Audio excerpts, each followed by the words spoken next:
Thanks, Simon, for that welcome, and thanks everyone. Also, it's great to look around the room and see so many familiar faces, actually, in both the policing world and the academic world, and friends and other stakeholders with Victoria Police. So it's great to be involved in this opening. It's also interesting, Simon, when people introduce me and say that I've been in the one job since 1974, you see lots of eyebrows raised and heads shaking, and again that happened here today. I don't know if there'd be anyone else in this room that's been in the one job for 38 odd years, actually.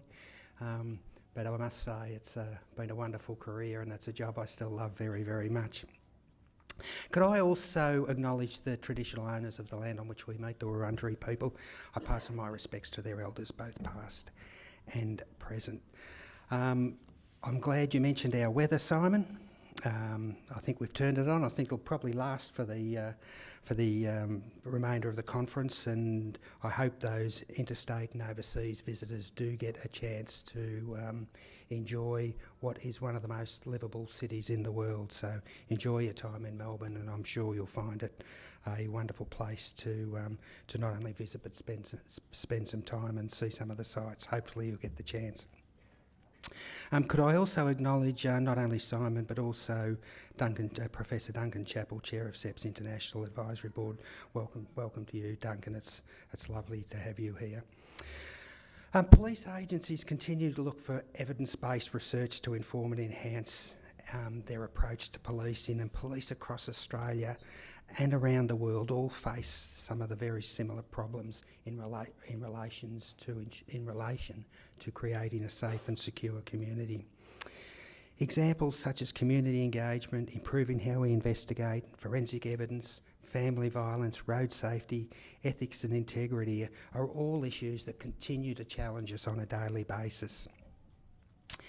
It's clear that the academic community cannot provide the necessary evidence-based research, however, without the insight of operational police.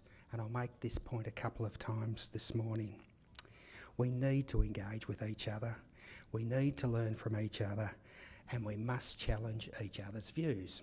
And I suspect over the next 2 days that very thing will be happening. It makes us better at what we do.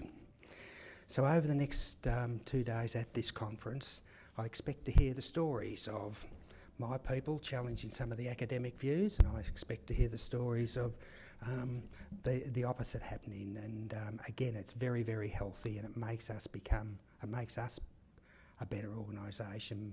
And by us being a better organisation, we have a safer and more secure community, which is very important.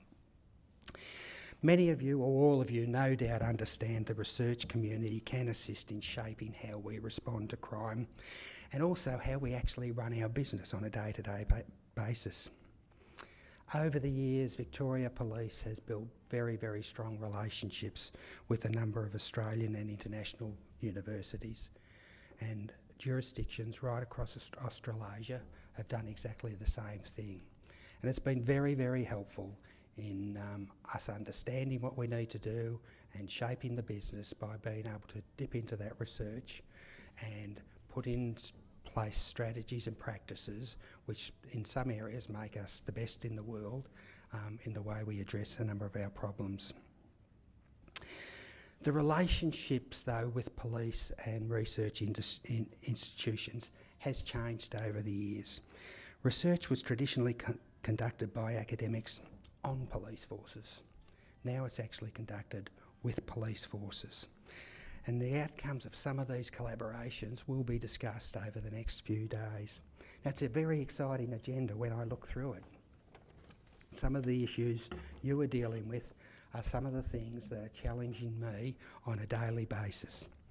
Community engagement, resource allocation, police integrity, terrorism and security, cybercrime, the effectiveness of forensic science, mental illness, working with our Indigenous communities, working with our cold communities are just a few of the issues you'll be discussing. But I make the point. Over the last 2 or 3 weeks, each one of those issues would have come across my desk and tested my thinking about how we can actually get better in some of these very, very difficult areas. What's crucial to us, though, as police, is being able to link research to practical applications in our dynamic and changing environment. Applying that research is important to us. Where the rubber hits the road, it's got to be relevant. And there are a number of examples. Our communities are continuing to evolve, and therefore we need to continue to rethink our approach to community engagement. Now, we only need to look up to Sydney in the last 2 or 3 weeks with some of the public order issues they had with the faith community. The communities are changing. They're becoming more difficult to work with in many respects. The policing responses are becoming more complex. We need the research to actually help us understand how to better do this, and we know that our community is going to change quite remarkably over the next 20 or 30 years. So community engagement's critically important to us. Only in the last week or so I've been faced with some very difficult issues with our engagement with the African community. Again, we'll be looking to the research to try and help us find a way to better engage with this community and resolve some of the very, very complex policing and community safety issues that this group is presenting.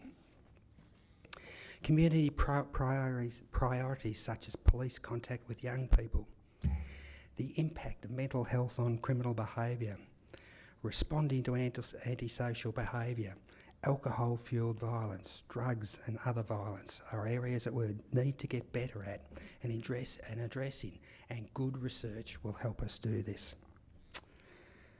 Criminal activities does not always occur within the borders of a single jurisdiction, and we're seeing more and more of this.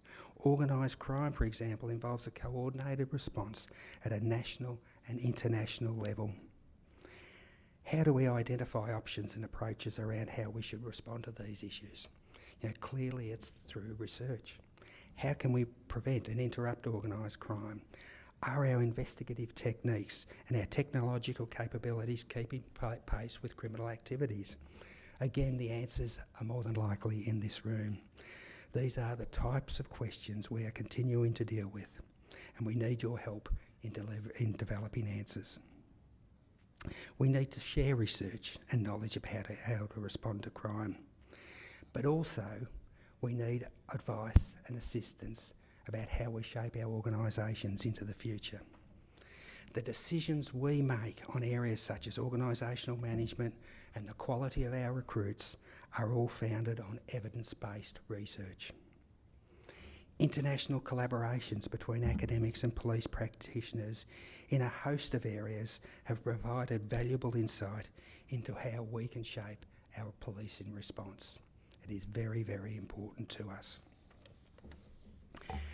To continue to address these many challenges that are facing police across Australasia, it is important that we are collaborative. Again, we come back to this collaborative approach. This will assist with developing strong foundations on which we can develop future policing practices and models. A combination of both short and long-term research projects delivering a range of products all generate further debate across the academic and operational space. Again, I make this point. The critical issue to police is that the final product of your research is relevant and able to be applied. We are always looking for a result that can provide evidence to support a solution to inform the development of options.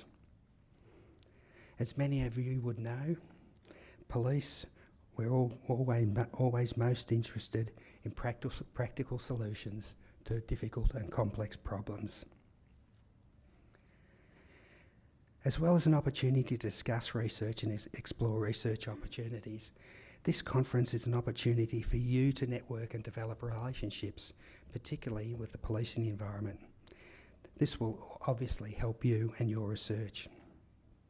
We all understand research provides many benefits for research for law enforcement agencies. It's important that we continue to develop and foster future generations of researchers. The next 2 days, again, are part of that work. Let me just finish by making one observation. Each and every one of you in this room over the next 2 days, and some of your work over the last 12 months and some of your life's work has been around making our community safer. I thank each and every one of you for making that commitment, and I look forward to the results of the next 2 days into making Victoria, Australia and even international jurisdictions a safer place to be. Thank you very much.